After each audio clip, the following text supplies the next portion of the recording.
Well, hello to everyone and welcome, and thank you for joining us tonight. We hope that when we leave the meeting that all your questions are answered, but if you still have any questions, you can.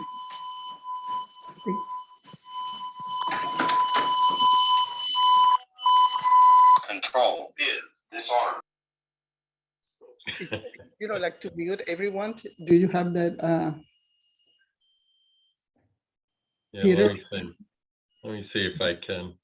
Mhm.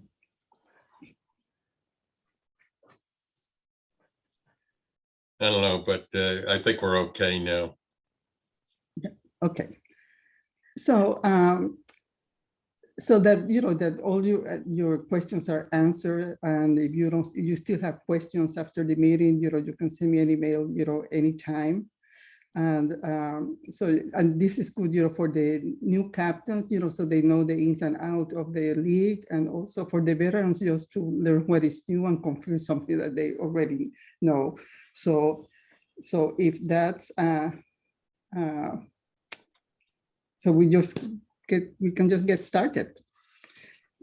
So let me just there's some housekeeping.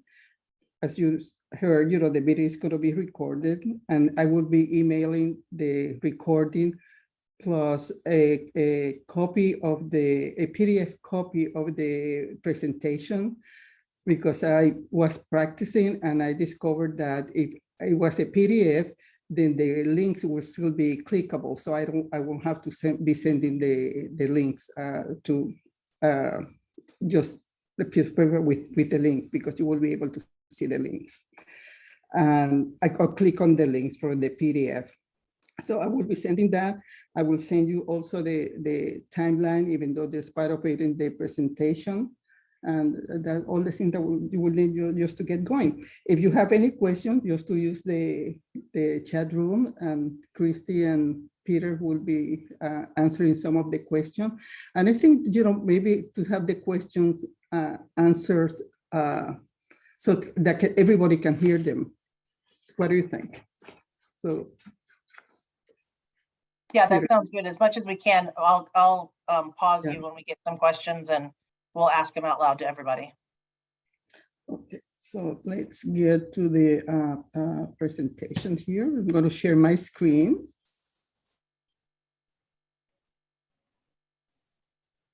And this is what I was afraid of. It was here. Now it is not.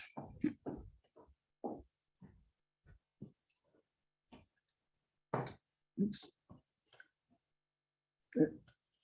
Where is it?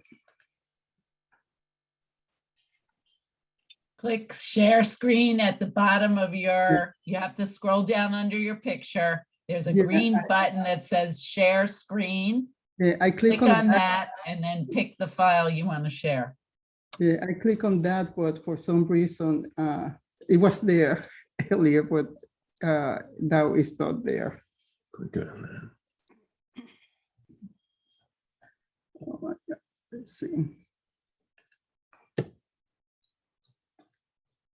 I'm gonna have to do Okay, this. go back to, you're gonna have to share the screen again. No. Okay. That's not. You just closed it. You gotta open it. Okay.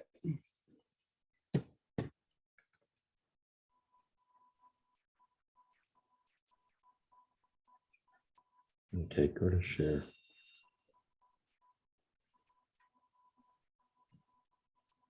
Okay, yeah. And click, go ahead and click share screen. Clicking it. This is what it Show all windows then.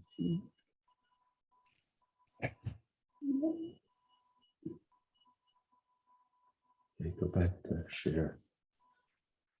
I'm so sorry. I mean, I practiced this No, one. go to share. You're gonna, We had it for a second.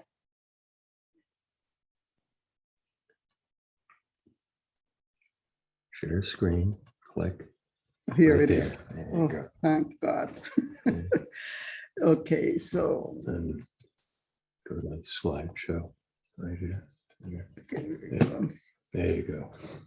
Okay, now can you see it? Yep. Can you see the screen? Yep, we got it. Okay, so we'll just go. Well, and let me just hide something here. Hold on 1 second. Okay, so I don't like to miss an opportunity to thank all the captains, for all the work that they do, because you really are number one. And you're very important part of the USTA League. We all know that it's not an easy work. It's an easy job. I mean, it's a lot of work.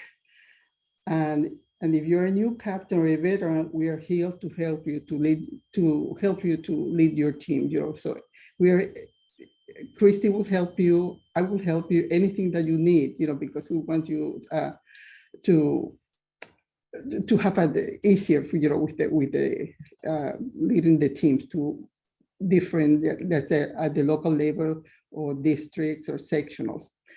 So these are the email addresses. This is Christy Bennett. She is the director of the league tennis, and her email. Peter Schroeder is the league manager. Lance Anderson, he's the president and chairman of the Eastern Mass State Association. And myself.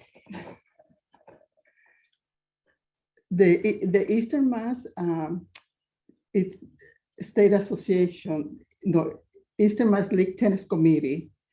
They have the members of the committee, and it starts with Lance Anderson. He's the chair.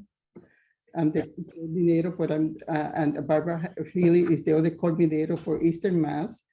And Nettie Hoagland, she's the chair of the grievance committee. And underneath, you will see all the members of the league, Eastern Mass League Tennis Committee.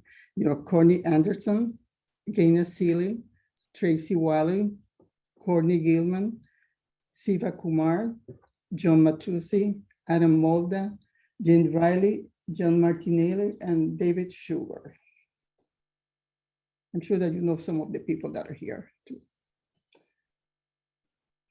The next slide, it has the Eastern Mass League overview. The general email address, I really would prefer that everybody send their email, any email to the ema-league@newengland.usta.com, because that's the email that I'm constantly checking. Sometimes I receive emails to the EMAS, and I try to redirect them using Microsoft, with the new email, the Eastern Mass League, but it's preferred that you use that email for all your emails, so to me.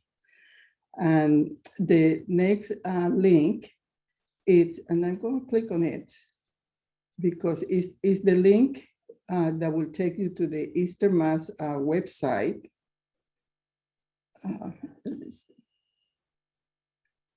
Okay, here.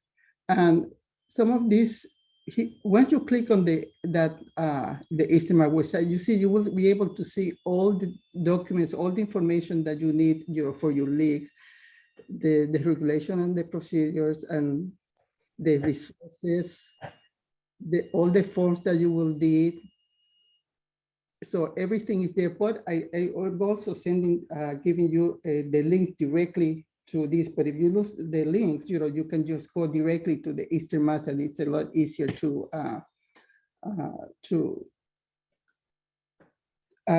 get to the links. There is the link for the USTA New England, the link for the USTA.com. And I was checking, they still don't have the schedule for the championships, the national championship. But when it gets updated, if you click on this link, it will show the date. Okay. Then the other one is the Facebook. I'm going to click on this one too, so you can have an idea. Some of you are already part of the Facebook group. We try to update, related to the league. Some here, we are the information for, this is all tennis. I'm surprised that it's not showing anything else here. Okay, here we go. You know, some tips and things that are coming up for the league. Here we go. So what you have to do is just to join, you will click on this and then it will come an email to us and then we can, you know, accept the, You would have to go out. They aren't seeing oh, the no. Facebook. No, they'll just see the PowerPoint. Oh, You would Oh, have to sorry. go out okay. and pick a different window. Okay, it's not sure, but anyway, this is the link. If you could send me, click join, and then an email will come to us, and then we can accept. But I recommend that you join the Facebook group. And we have there another one is the USTA New England captains also, and that's for the whole section, and that also have a lot of discussions, you know, about rules, you know, back and forth, and so it's another one that I recommend you to join. Viola, can I I just want to mention that the national calendar is out. I just got it yesterday. It is not posted on that USTA.com site. It will be soon, but I can get it to you. So whenever you send out your power or your PDFs and the video, you can add the national calendar in with it as well. That would be great. Yeah, I mean, I think it should be if they click on the link, it should be under the national schedule. I don't Well, think they posted it yet.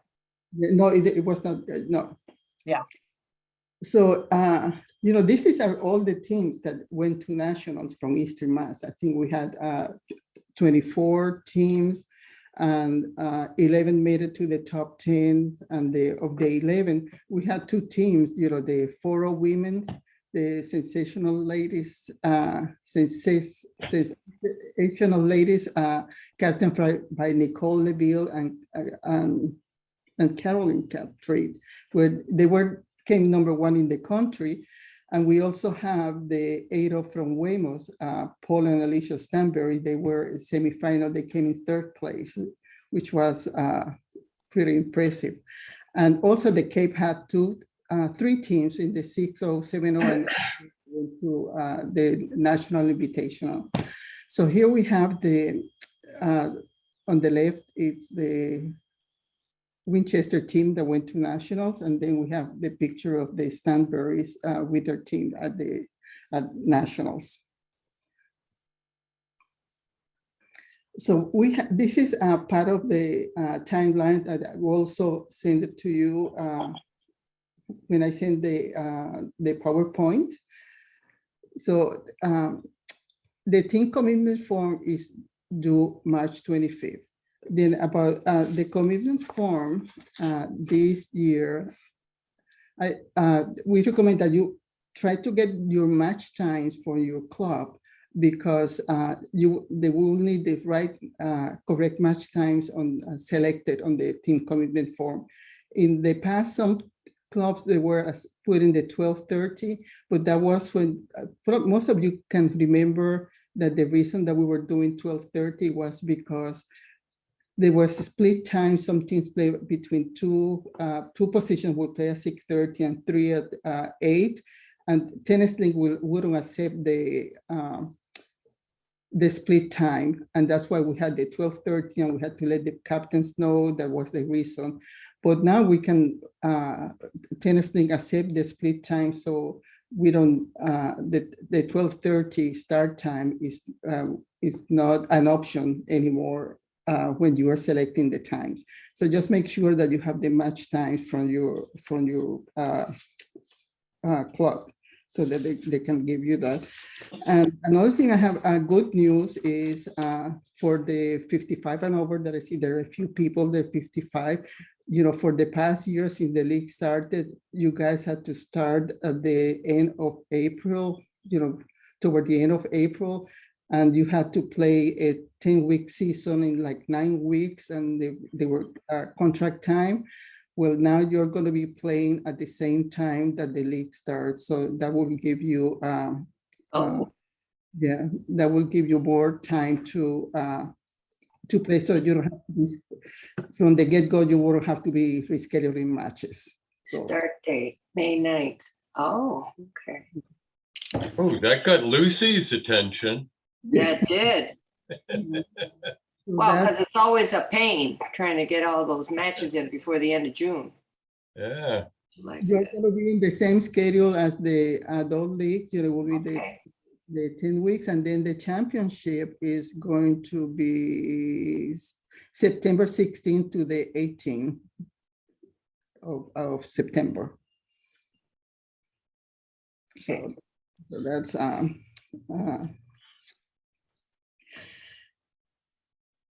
so that they can have, the thing with you know that because we have here, the flight information will be emailed to the 18, the 40, and the 55 by April 18. And the schedule will be published the 25th, and the season starts May 9. The makeup week is the July 18th to the 22nd. And some people, they always ask, you know, if they can register players because they don't want to default. Sometimes the player is going to be playing once. They're always asking, you know, when is the deadline for the people to register? But they can register until the very last day of the season.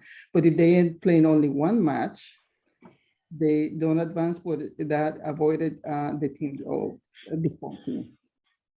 Viola, Mhm. this is Maureen Sumner. I have a quick question. Do you have a slide that shows what night each of the leagues plays on? Yes, I do. Okay, great. Thank you. She put it in there just for you, Maureen. Oh, I appreciate that, Peter. Thank you. Maybe Maureen was a plant for leading into the next conversation. Yeah. I'm a good segue. You know, like the last day of the season is yeah, there was 10 weeks. It's July 15. That's when the season, but the matches have to be completed by July 22nd. So that, which is the makeup week. So that's so as you know, it's the top two teams in a flight of 5 or more advance, and it's if it's 4 or less, it's only the top team that advances. And they seem to qualify for a district championship. The player has to play at least 2 times, and one of the times can be a default. And that's, you know, if they only play 2 times at the local level, they will need to play 1 time at the sectionals or the districts, you know, to be able to qualify for national. Now, if you have any self-rated players, they have to play four times, and none of the times can be via default. So just make sure that if you have self-rated players, that they play 4 times.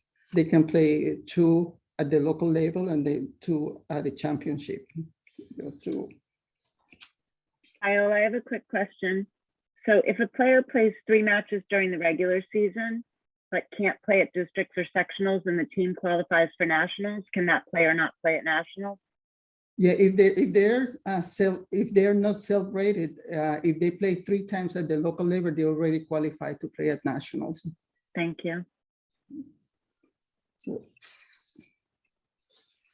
and then we have here all the dates for the championships and the different and the locations. So you can be planning ahead. And another thing is a lot of the teams, they have teams that they share players. Just make sure that where your teams are, your players are committed, because there's not going to be schedule accommodations to accommodate people that are sharing players. So you have to make sure that you have enough players that are going to be able to play without conflicts. So, and Christy, I think she will talk about that a little bit later too. Do you want me to run a poll now? Sure. Oops. Here. Let's try one here. Whole. And everyone see that one? There's a cafe at the match Indian cafe. Yes. Help. Oh. No, I don't see what you're doing. I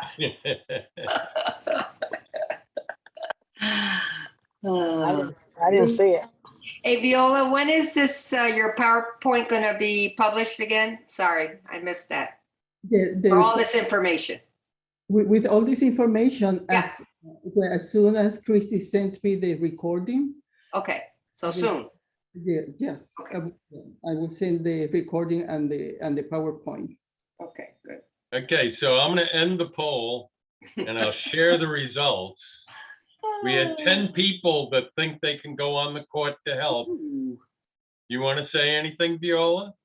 Well, that's a no. Yes, I mean, it is hard to, when you see people with a disagreement and they are trying to figure out what is the match ending, you have to go there and help. You're not supposed to go there. They have to solve the issue themselves. And that's why I recommend, I'm going to show you in another slide, which document they should carry in their bags, because if they have those documents in their bag, when they have a disagreement, they can do that, and they can move on. You know, but no one from the outside should go to the court to help them. Viola, when is a person's age determined? What birthday? Well, if you're talking like 18, if you want to recruit someone that is 18 years old, they will be able to join a team the day that they turn 18. But let's say that is, let's talk about it's the 40 or the 55.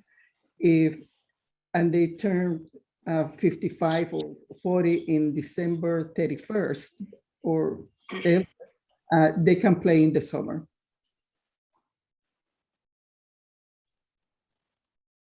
Does that answer your question? And just so you understand, the reason on the 18 and over, it has a lot to do with the International Olympic Committee and safe play. They're still a minor if they're below younger than 18. And everybody who plays adult league tennis would have had to have been safe play qualified in order to allow under 18 players to play in adult league.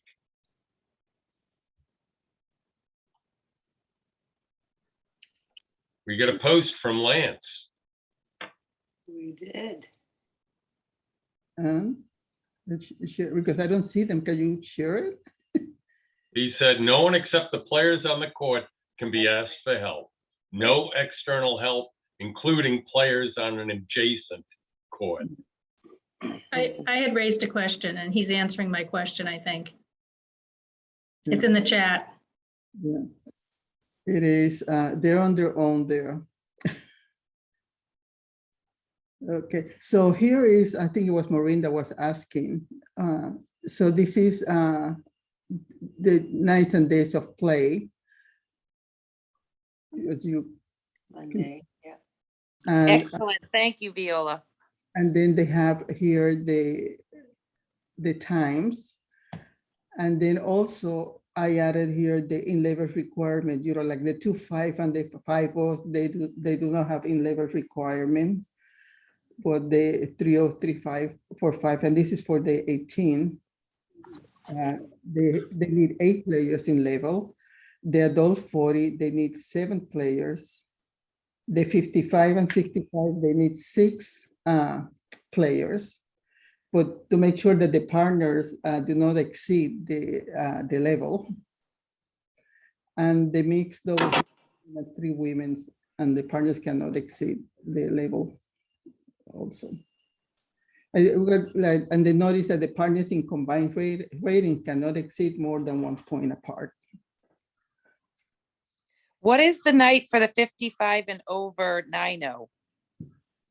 9-0, they normally have been playing, is not here, should have put it here, but they kind of, because it's like only 3 teams or 2 teams that we have had in the past, 2 or 3, and they have been selecting the Wednesday to play. Okay.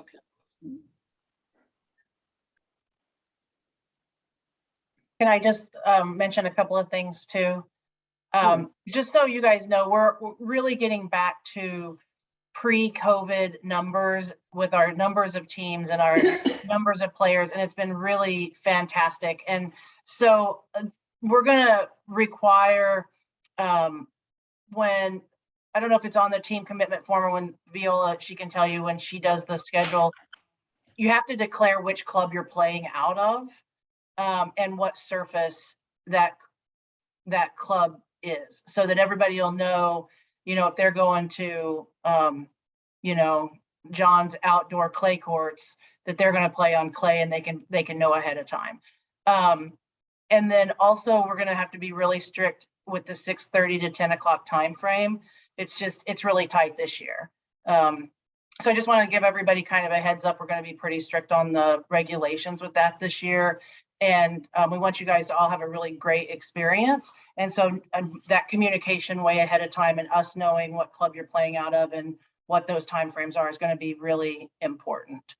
And also, I think we moved the mixed 55 and overs to Thursday. Is that? Yeah, correct, yes. Okay, so we'll flip that. But yeah, if you guys have any questions about any of that, just definitely, let us know. Yeah, and the thing with the start time, like if someone can ask, can you start at 5 o'clock or 5:30? If it's not in your best interest, you don't have to agree to start the match at that time either, because the start time is 6:30 to 8. Then it's weird. I did put the updated one with the 55 that it was going to be Thursday, but I'll update this one before I send it to everybody. And there is going to be a mixed 55 and over national invitation this year. We don't have any details on when or where, but the national office has said it's on. That's so it'll be great. the first one. Yeah. The very, very first one. Yeah. Great. So this is, where to find the document. I mean, I show you the one, the Eastern Mass is the one where if you lost all your links, or you just go to the Eastern Mass and that's where you can get all the information. But this other document, the EC reference guide, how to determine the winner of the match ending, extra time versus no extra time, and the common tiebreak procedure. When the players are arguing on how to end the match, or that they're using the wrong tiebreaker, or they need help with how to determine the winner of the match, if they have these documents in their bags, and you guys as the captains make sure that they have them, they will not need any outside work, because it's easy to get to the information right away, to resolve the issues that they could have there. So I really recommend highly that these 4 documents, that they carry them with them in their bags. So Connie, you raised your hand. Did you have a question? Yes, I did. I just wanted to know if any of these documents, because I have copies that from years, last year, the year before, et cetera, if any of them have any changes this year, do I need to, in order for me to know whether I need to make copies of new changes? Yeah, for the easy reference and how to determine the winner and the match ending and the commentary, those have not changed. Have any on this slide changed? Of the, I mean, in the Eastern Mass, it changes because, well, it doesn't change because it just brings it to the Eastern Mass. No, none of them have changed. Okay. Viola, it's always good to have them grab the current championship season's regulations, so there's no confusion on the regulations. So if you made a copy from, say, 2020, please download the most current copy off the website. Okay. There could be minor clarifications in there. Yeah, I was thinking about the Eastern Mass. Thanks, Lance. This one is supposed to be the 2022 Eastern Mass. So it's not just the Eastern Mass website, it just is the regulations, the 2020. But the easy reference guide hasn't changed and the others haven't changed. The top one, the regulation. Correct. You're correct, Connie. The bottom four have not changed. Okay. Thank you. And this is also, they can be found in the Eastern Mass guide with the team commitment form. And the request to modify a scorecard, if you made a mistake and you need to be corrected, this is the form to use. The rescheduling the matches. Captain's Corners, it's a very good place to, a good resource for, especially for new captains and for all captains too, or veterans captains. And this is the 2022 championship calendar for all the sectionals and districts. So you just have to find your, let's see, because this is called like the 55 and over. The matches have to be completed by August 28, 2022. Don't forget, they can't see that, Viola. Okay, sorry, but okay, but when you click on the link, you will see all the dates. It's very, I would say, user-friendly.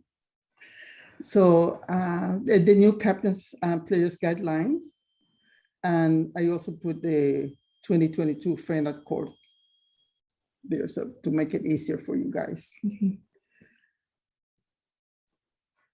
Another item is it's important to change if it needs to be updated, your contact information, because for the last 2 years or 3 years, we are not, the only way that the captains can contact each other is going to the captain's report that is on your team page, because that's where you will get all the phone numbers and the email.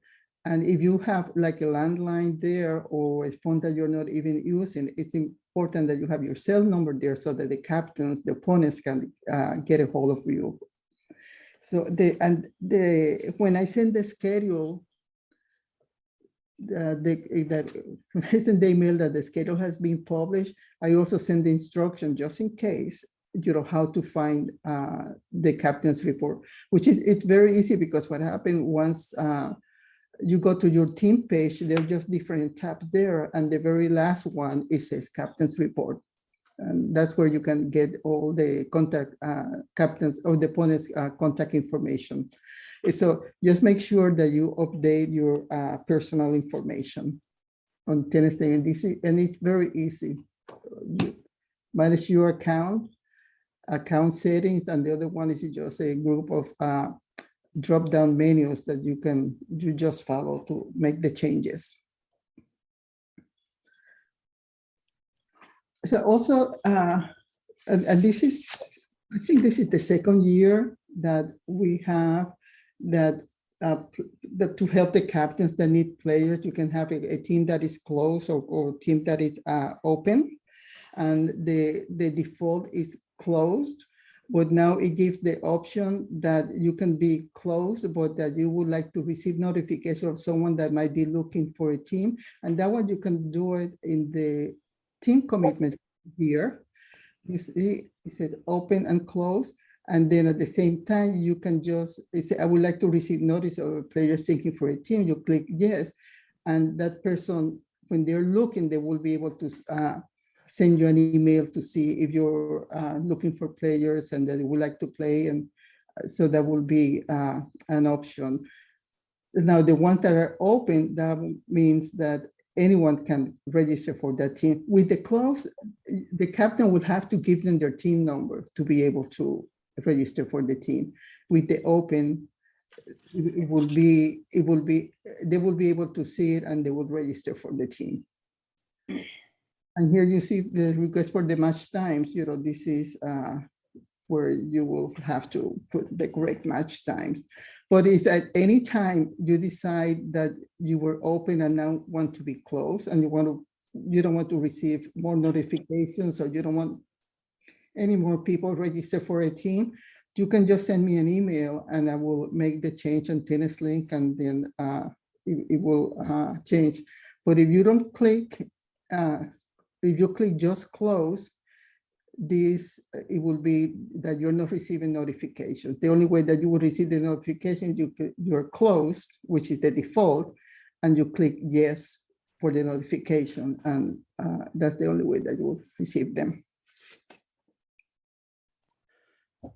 And now I will let Christy talk about something familiar. Yes, so we just want to remind everybody that officially we're still in a pandemic and things are really opening up. We're very excited about that.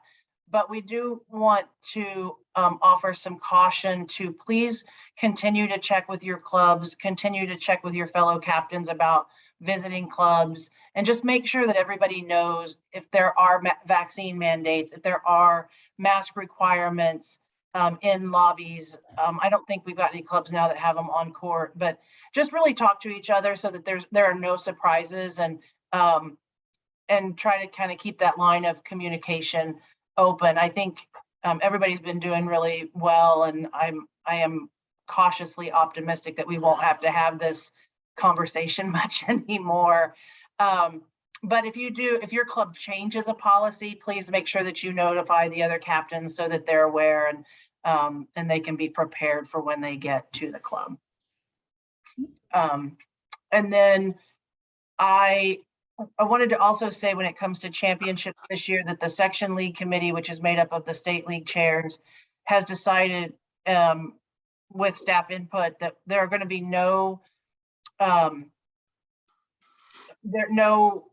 nothing's going to be given for COVID defaults this year. Last year, we refunded a lot of money. We rewrote the schedule several times for last minute pullouts after the schedule had been published, up to like 3 days before the championship. And this year we're going very strictly by the championship regulations for the date that you must commit, and then also what the financial or sanction penalties are if you pull out a whole team at the last minute. So that's just for everybody. As we noticed last year, it was hard when we would have to remake the schedule. Everybody would end up being rescheduled and had to play at different times, and it was really difficult in some ways. So I just wanted to kind of throw that out there, that we're going to be real strict with regulations this year on the championship side. And if you're new and you have any questions about any of that, please email us or call us. We're happy to walk you through the championship regulations. They can be a little bit strict and a little bit daunting sometimes, but we would like for everybody to be prepared and know what they're getting themselves into when they go to championships. So reach out, feel free anytime to reach out to any of us. Yeah. The good thing is, that tennis is still a safe sport. And I was reading someplace, that tennis was still at the top of one of the safest sport, to be playing compared to, the basketball, the footballs, and the baseball. They're still good to keep it this way. So we had a quick question about the vaccine mandates. If a club has a vaccine mandate and the team members are not vaccinated, how is that handled? We go by club policy. So if there's a team member that either is not vaccinated or doesn't bring their card, they can't play, and it's considered a default. We have to keep that. We have to keep the club's rules at the front of our minds with this. So that just ends up being a little bit of a sticky situation. So that's why the communication piece is so important. If your club has a vaccine mandate, please make sure that everybody knows that it is, they need to carry their card or whatever happens to be. Okay. Thank you. And this is for you, Christy, also. Oh. The highlights of the new grievance procedure, and the every player who is age 80 or older.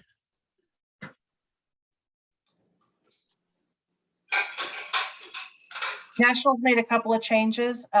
Any player who is 80 or older and has not been granted an appeal of their year-end rating level in the last 5 years will automatically be granted an appeal of their current rating down to the next lower level. The dynamic disqualification still does apply if they happen to still be way out of level, but just know that Nationals trying to make that process a lot easier for the appeals for a lot of our players. The other thing that's been really interesting is that they have a couple of things with grievances. So if you have ever worked with grievances or filed a grievance, it's a kind of a crazy process. But now there's a national suspension points system.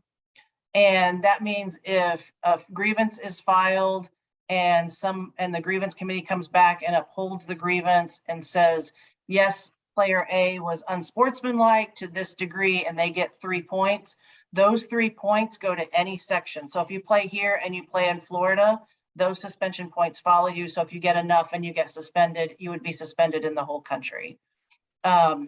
It's much closer to the way the juniors have done their suspension points and their grievances in the past. And it hopefully will keep some players who have a habit of being unsportsmanlike or not abiding by the rules playing in our section and other sections after having been suspended in certain places. So if you have any questions about that, definitely let us know as well. I do have some external documents that the grievance committees do have, and we work with that. So that's the and it goes with local grievances, section grievances, and NTRP grievances. Okay. Thank you, Christy, for that information. Now, Yeah, so if I could just say something, it was an interesting thread in the chat about playing outdoors and how much people like playing outdoors, and then questions, what about rain? And, you know, in the chat, it was, well, didn't have too many problems with rain, a little bit roll of the dice, but it was just, so since everyone can see it, if you want to take a look at the chat, it was an interesting thread.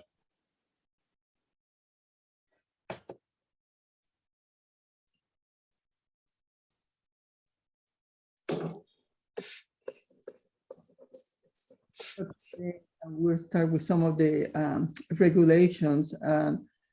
If you have a rule that you think that should be changed or needs a change, you have to submit that change. I mean, there is the form by email by May 1st, so that could be reviewed for consideration.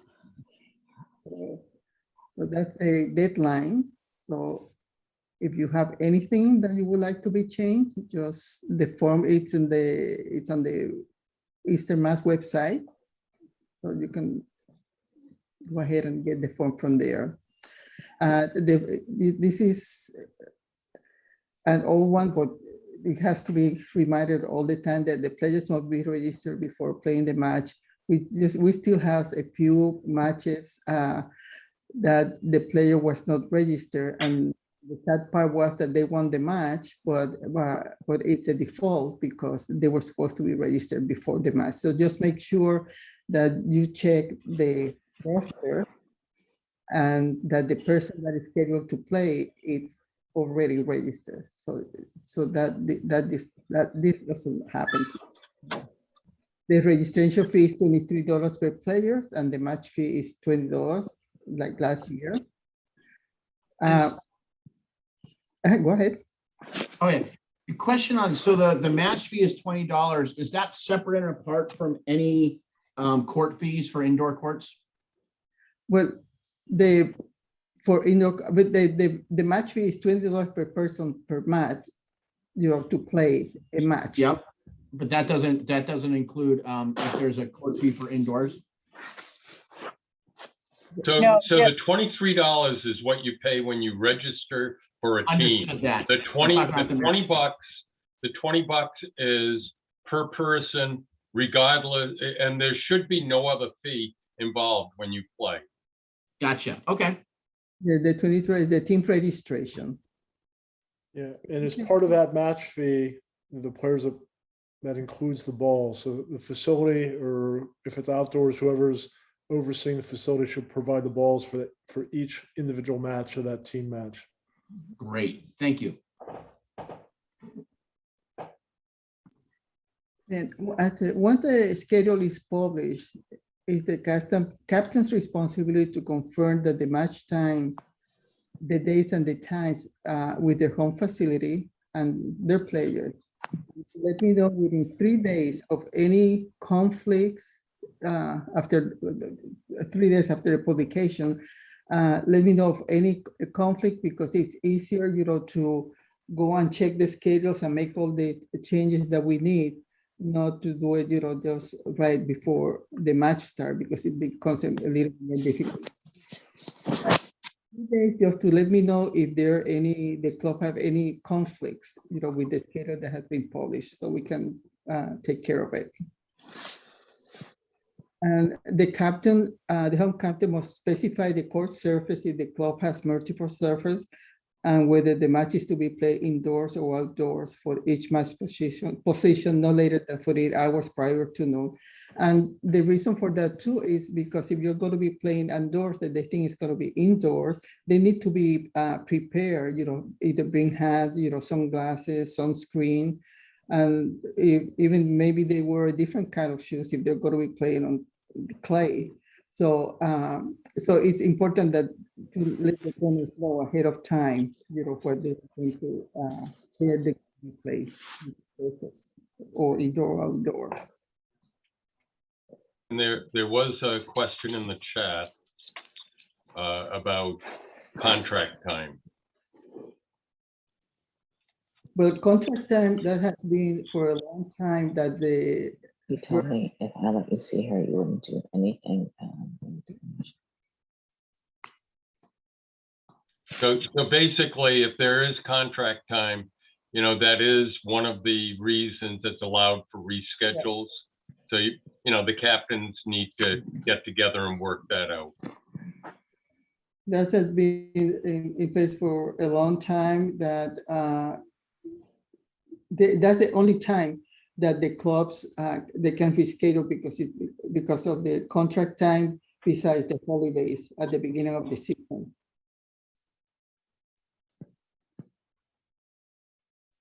I think Larry has his, but you have a question, Larry? Yeah, I just wanted to clarify that contract time. Last year, we were playing against a club, and it was one of the players who was the captain's contract time, and he didn't want to give that up. So it meant a whole change of like 4 different teams, just because this person didn't want to give up his contract time, even though he's a captain. So it made it very inconvenient and selfish, if that makes sense to anybody.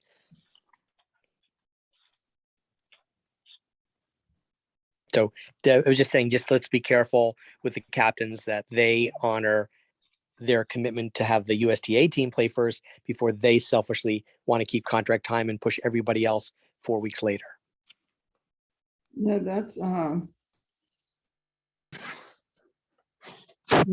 the recommendation.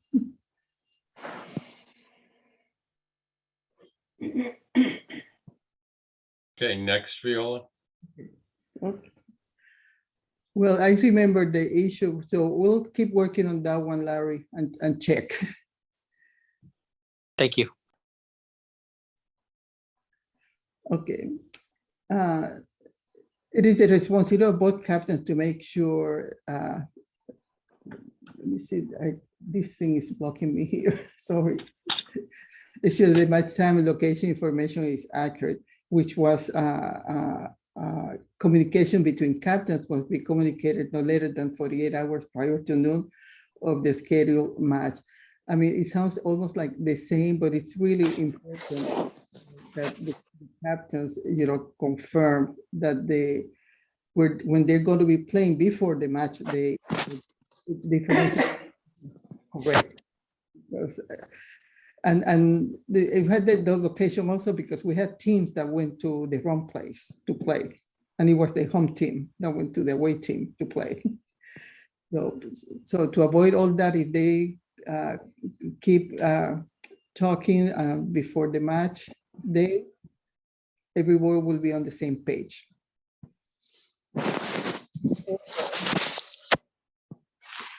The team captains must exchange lineup for the entire team simultaneously before the start of the first match.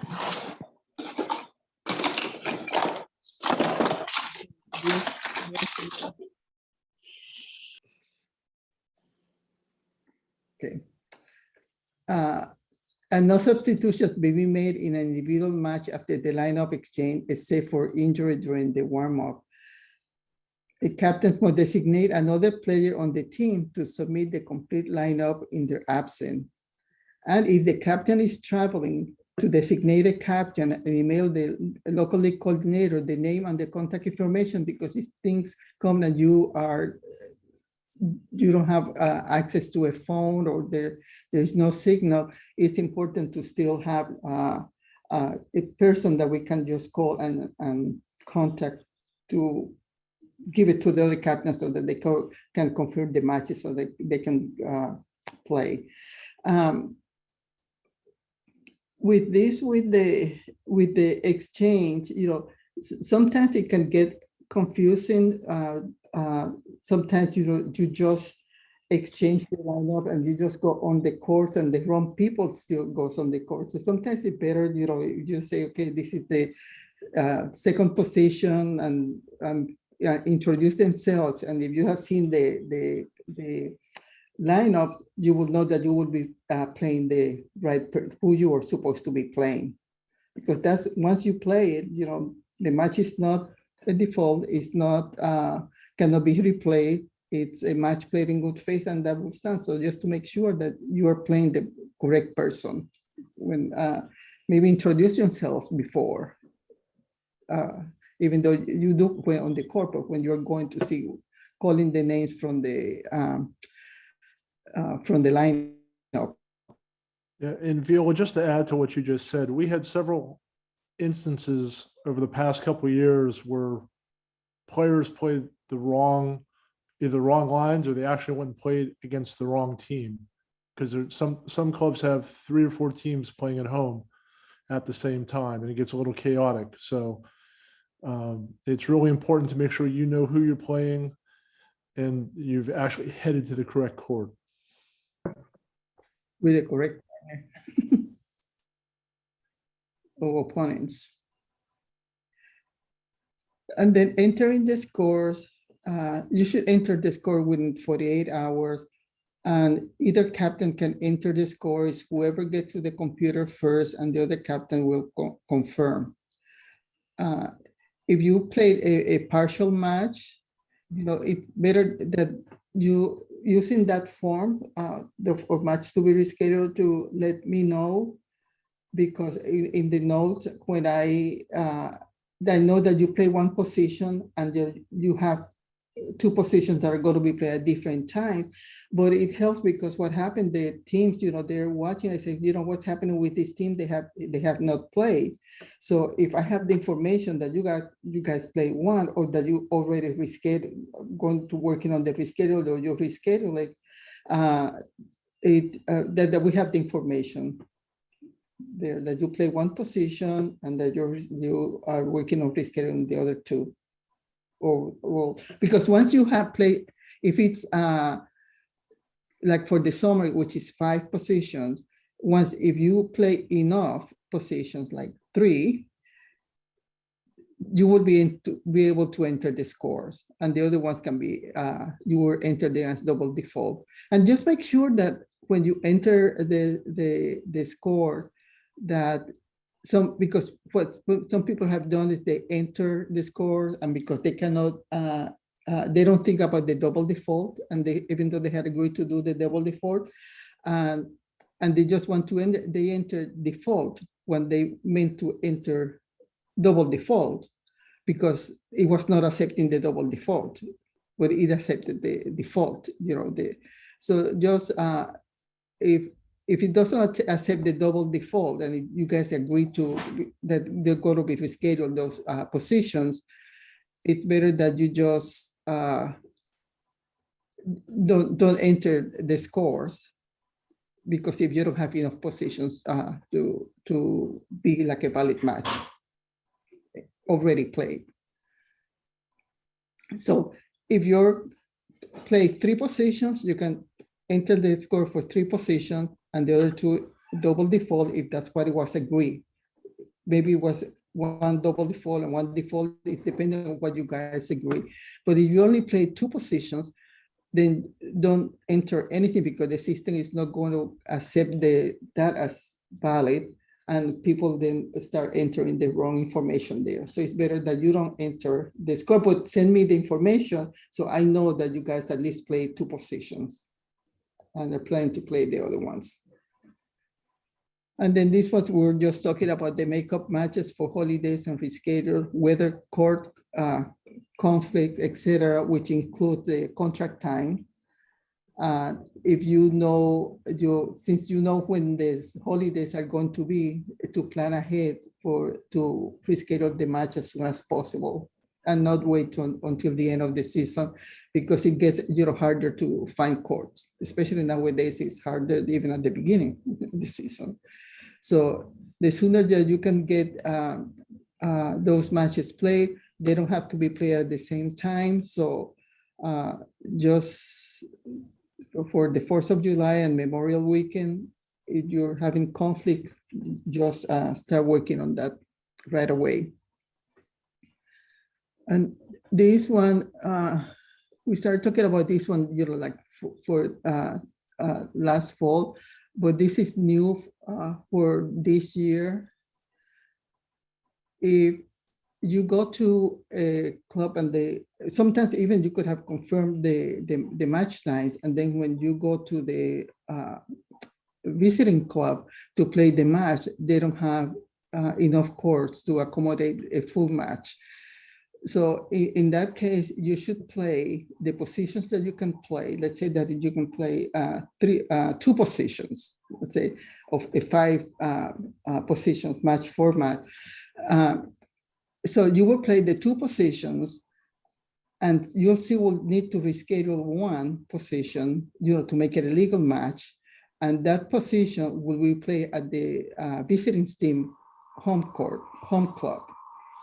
And almost like a penalty for not having the courts available, but it will be played at the visiting team home club, and the visiting team will give the captain 3 dates for which they can choose one, and then they will play the match. If you play 3 positions,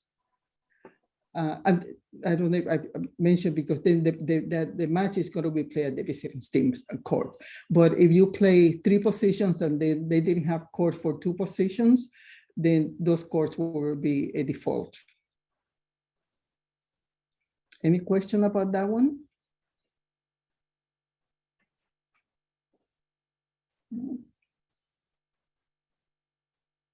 Okay. Also, about canceling, if you don't have enough players for a match, you need to make sure that you let the captain and the club know it has 48 hours prior to noon of the scheduled match day, so that they can cancel the court. If you don't follow these rules, you will be responsible for the full court fees. So make sure that if you don't have enough players to fill a full team, or some positions, that you let the captain of the other team and the club, so that they can cancel the court and they can book the court too. Otherwise, you're going to be, you will have to be paying for the full court fees.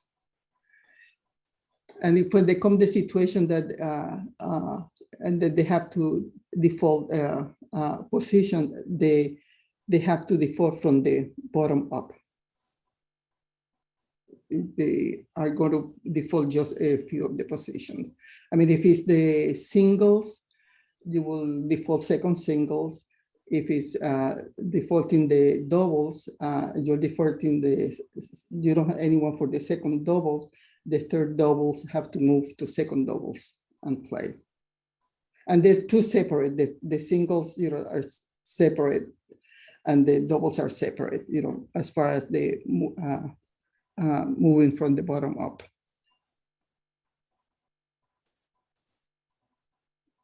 And now maybe we had another poll question. Christy? Okay, if you want, I've got one. I am going to launch it. Can you read it? Because I cannot see it. If a team shook hands and when they go to the lobby, they are told they need to go back to finish the match because it was not decided. Should they go back to finish the match? Yes or no?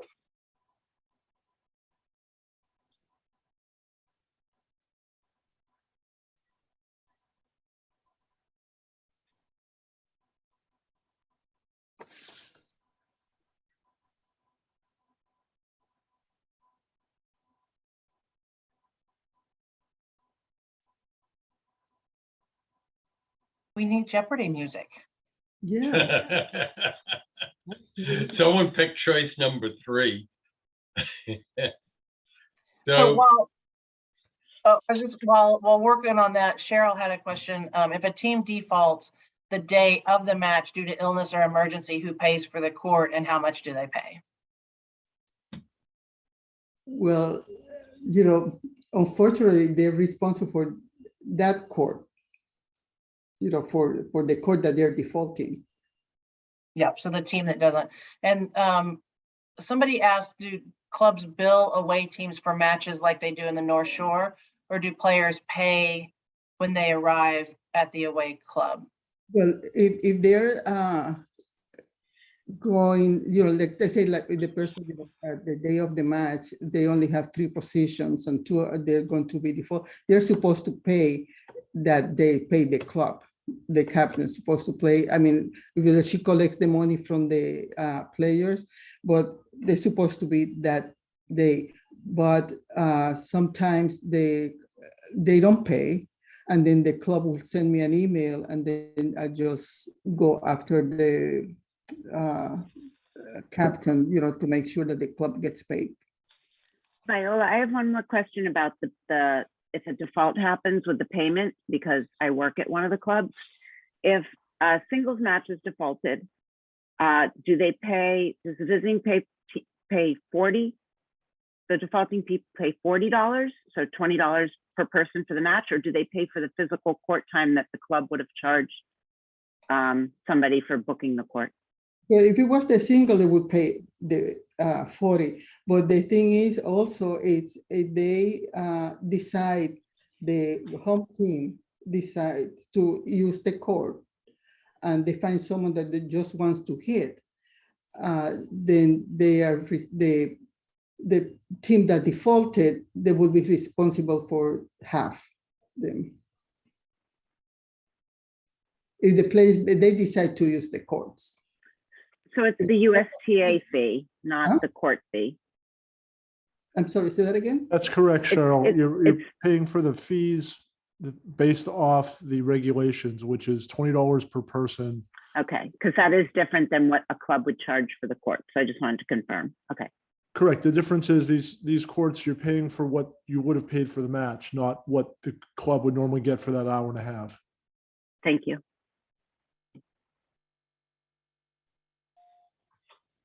So what was the result of the? Peter? Oh, I'm sorry. Hold on. Here we go. We had 9 people who said, yes, they should go back. And we had 43 people who said no. The answer is, when you shake hands, that's the end of the match. You have all agreed that you've completed the match. Yeah. And the player shouldn't go back, but there is a catch to that too. which has happened also, they say that I'm playing and they send me back to play, even though, we shook hands and we declare winners, and they put pressure on us, and I go back and I had won the match, and now I go back and I lose. You went back, you play, and you cannot file a grievance because you agreed to go there, to go back to the court. So you lost your rights of not having to go back. So don't let anyone talk to you to go back and play a match where everybody has shook hands. And the same thing, there have been instances that the players shook hands, and this is because I saw it. The players shook hands, and I was just a spectator. And then they send them back again because it's, oh no, we are a club extra time and you didn't finish the match and you have to go back. And they went back and played. And if they had won the match, but if they would have lost the match, that was tough luck. You went back.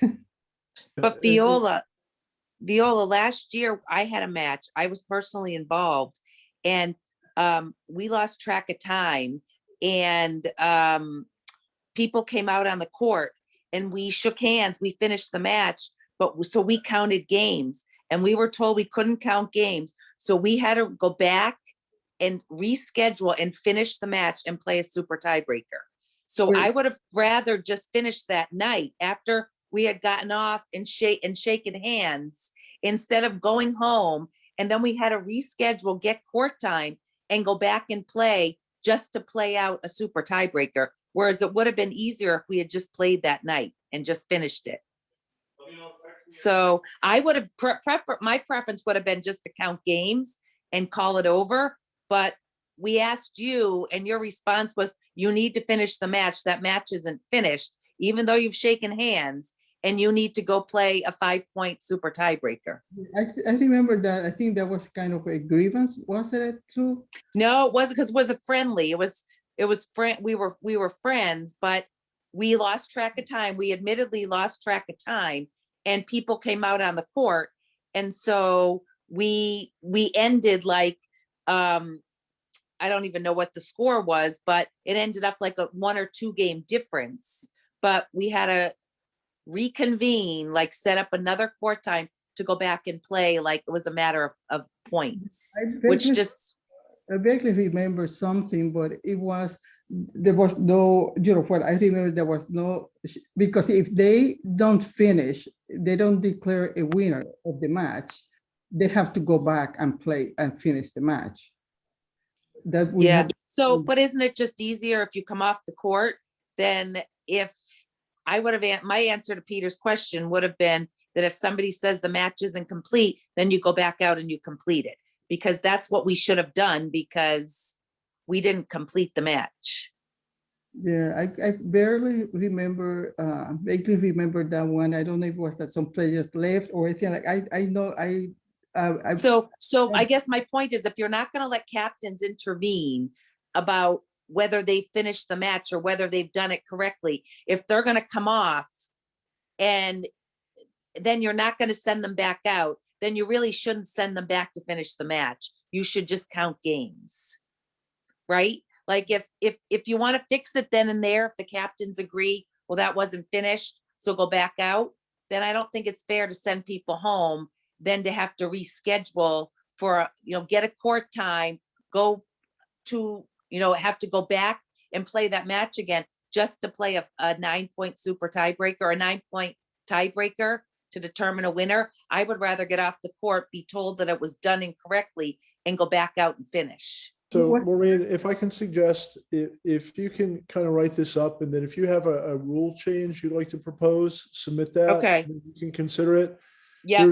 We get into these very slippery slopes and we start to try to make, if we And don't. I'm sure they don't happen often. It just happened with, I happen to be one of the players. And it just seemed kind of like ridiculous that we were going back to play a tiebreaker, totally understand and can respect that. It's just, Yeah. you know, the rules are what they are, whether, you know, Yeah. there may be room for improvement, but we also have to look at, if we change something, there's also, you can end up causing more harm than good based off that change, depending on any gamesmanship that could take place going forward. So I think this is a great conversation, something that we should look at. And I'm sorry you got into that situation. Oh, yeah, it was fine. It was fine. It's just that I guess I would rather settle it that night with among the captains if they agree. And if you walk away and you agree, we go to a game count or whatever, then I think you just stick with that. Yeah, or the other possibility, which should have happened in that case, is you follow the no extra time rule and you play a sudden death point. Yeah, to finish those right. Events. Good And- point. Yes. Yep. um, Got it. Thank you. You're welcome. Okay, let's, so now, oh, so this is, over here, this is extra, and this is for new captains. You know, you will be able to read it. Some of those are like Captain 101 basic tips, you know, to make sure that you have enough players to fill a team for every match. You know, make sure, especially have to do with the recruiting, confirm the course that are reserved and the match time. Just little reminder, just again, just to make your lives a little bit easier. And so you can read it when I send the information to the, with the recording. Let me see if I see anything here. You know, like in the page on the right, it's a printed plan scorecard to fill in the lineups, you know, after the match, review the scores and sign the scorecard. Make sure that you always take a picture of the scorecard, just in case someone loses the one copy. So it's recommended to take a picture. I'm sure that most of the captains, that's what they do. So, and then another, this is like a checklist. Also, this might help new captains. So it's a lot of steps, but it might be very, very useful also. So you will have access to that. If not, I can send you also a copy that you can actually, if you cannot get it from the PowerPoint, you cannot make a copy from it. And I think now we have some trivia questions, and the Christy and Peter are going to monitor in the chat, because you're going to be answering using the chat room. And we have, let's see how many we have. Lance, see how many people we have. So we've got, looks like we've got about 65 online, Viola. We'll do, we originally had 80, so we'll do 6 gift cards. We're Stick going to with be the number of people we had based off the numbers we had originally, okay? Yeah, we're going to and then Christy or Peter have the questions, and then use your chat room, and the winners will get it's a $10 Dunkin' Donuts gift card.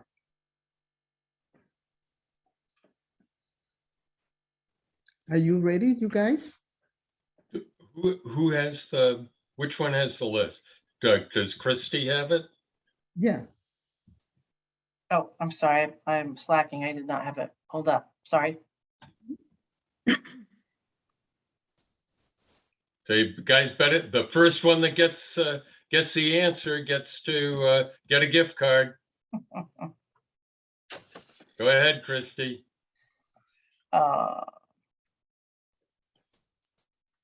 Sorry, I totally messed up on this. This is my fault. I did not get it pulled up. Sorry, I don't have the questions. Oh. So we're Do you supposed have to a hard answer in the copy, chat. Viola? I'll go grab them. Yeah, let me, Hold on, I'll go get it. Yeah, sorry about that. I knew I missed something.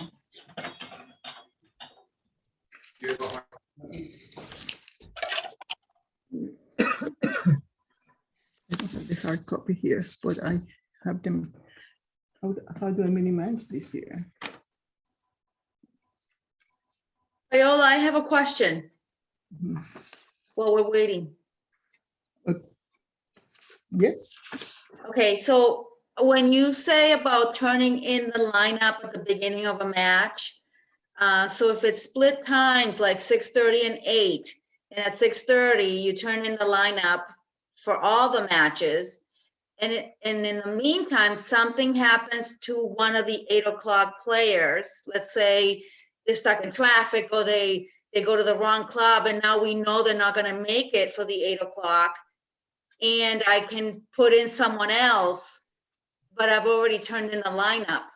How does that work?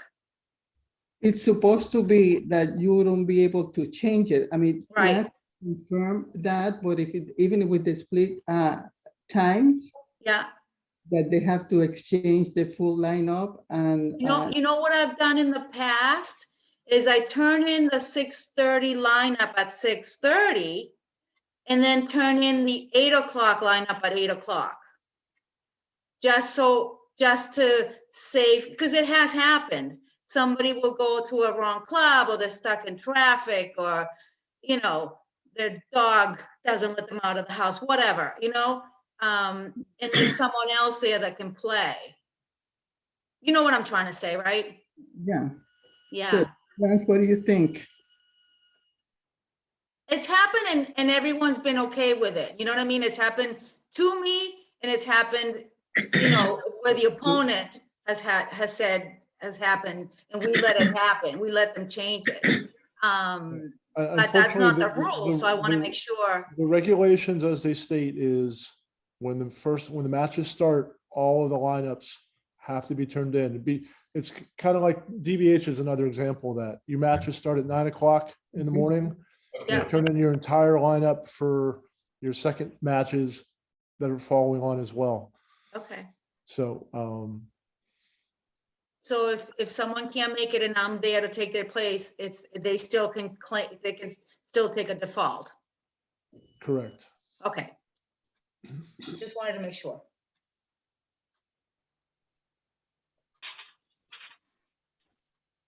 All right, sorry about the Okay. hiccup with the questions. So does everybody know how to use the chat? The first person to get the questions right gets the gift card. So I'll ask the question. Christie will be the judge. Okay? Okay. First question. Which tennis player says, express yourself in a camera commercial? What? Wait a minute.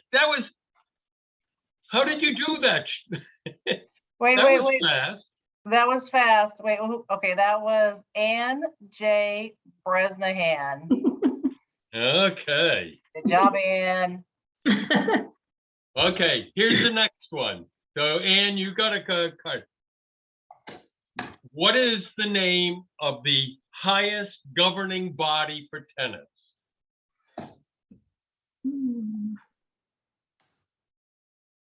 I don't know. Yep, Mary McDonald. Mary. You were fast. So, I don't do that very ITF. often. ITF, yep. ITF. So, which tennis player is nicknamed the Siberian Siren because she often grunts when hitting the ball? Oh, Christine. Christine. It is Sharapova, yes. And Christine Boning, you won it. You were first. Okay. When he was a kid, Rafa Nadal was also talented at which sport? It's soccer.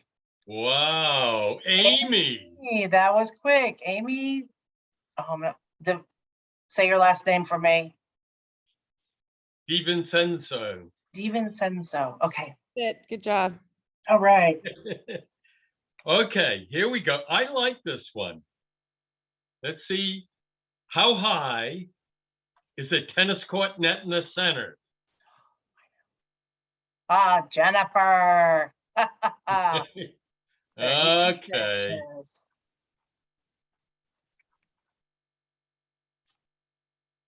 All right, Good. one Jen more. Licciardi got it. It is 36 inches. 36 inches. And the last one, I think here, how many did we say? 6. Okay. What is another name for the French Open tournament? Roland Garros.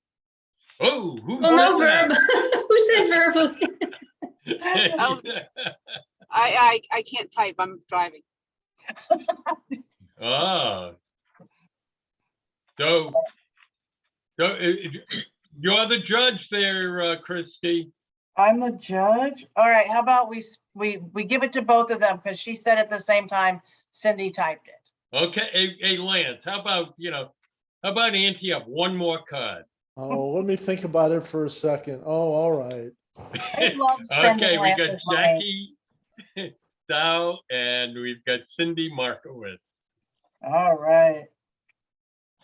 We can write the names. I got them. I wrote them down. Yep. All right. Okay, Is it gonna be- Viola, you gonna close? Yep. Yeah, yes, this is the end. I think the end officially. They can't see it right now. Okay, of course not. Of course not. No, but thank you everyone, for attending. I hope, if, like I said, if you have any other question, please feel free to contact us and we'll be more than happy to answer all your questions. We're here to help.